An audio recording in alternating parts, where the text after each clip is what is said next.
mga ka-housies! Welcome and welcome back to my channel. So kung bago ka pa lang sa channel na to at naghahanap ka ng mga nag-feature ng mga foreclosed houses under Pag-ibig, ay nasa tamang channel ka, kaya subscribe mo na ako and click yung notifications button para updated ka sa mga future na i-upload ko pang videos about foreclosed property.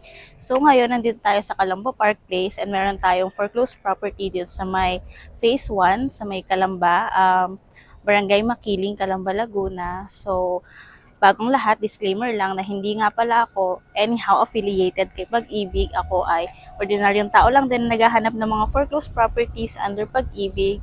And if interested kayo, just click the subscribe button and the notifications button. And without further ado, puntahan na natin. Tara! So, itong property pala na ito is under siya sa NCR Tranche 315. Ayan, under siya sa first public auction. Ibig sabihin, kahit cash, short-term installment, or long-term installment mo siyang bayaran is wala kang discount na makukuha. Ayan, so, ang complete address pala nitong property is Calamba Park Place, Phase 1, Block 13, Lot 35, Barangay Makiling, Calamba, Laguna. So, itong property na to is 8 to 10 minutes away from SM City, Calamba, 8 to 10 minutes away then from SLEX, and 5 minutes away from Turbina, which is nandun yung mga terminals papunta sa Manila if ever na wala kayong kotse. And 5 minutes away din siya sa mga schools like National Universities and Lyceum. Ayan. So, ito na yung village. Katabi siya ng Tiffany Village, and as you can see dito sa my right side, nandyan yung Calamba Park Place na gate. So, isa siyang gated subdivision. So, if ever na ito ang mapili nyong ibid at babukay ng family, is secured na agad yung safety ng inyong family kasi nga gated subdivision siya. As you can see, super lawak nung daan and bagong-bago pa rin halos yung mga property dito. May kita nyo, sobrang tahimik din ng kapaligiran. Ayan, so ang water provider pala dito is Laguna Water, pwede ring under sa kanilang subdivision owned. Ang kanilang electricity provider is of course ang Meralco, and then marami na ring mga service providers ng internet na meron dito. Ang lot area pala nitong property is 100 square meters, so malaki-laki siya. And ang kanyang starting bidding price is around 3.5 million pesos. So kung sakaling ilo-loan nyo siya through Pag-ibig for 30 years, ang magiging monthly amortization nyo is 16,300 pesos. And ito na yung property. Ayan. As you can see, medyo kalat or masukal pa talaga yung harapan niya, pero kitang-kita mo yung tayog or yung ganda pa ng property.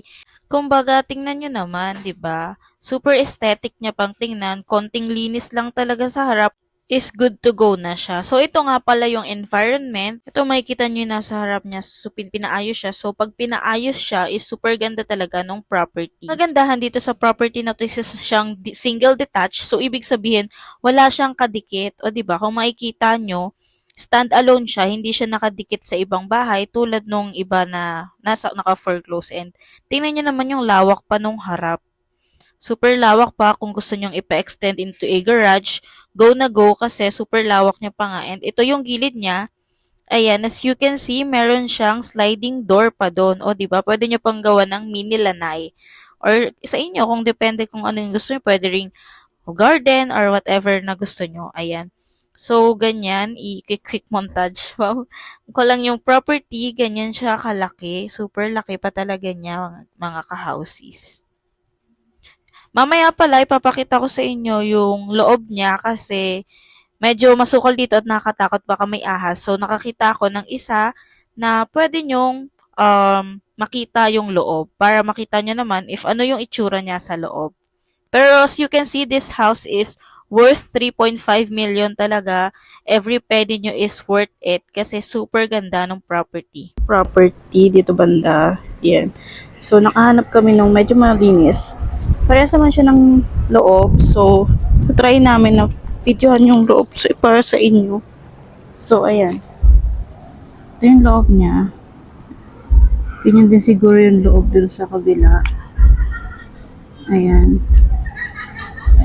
As I have mentioned earlier, ganyan na siya dito.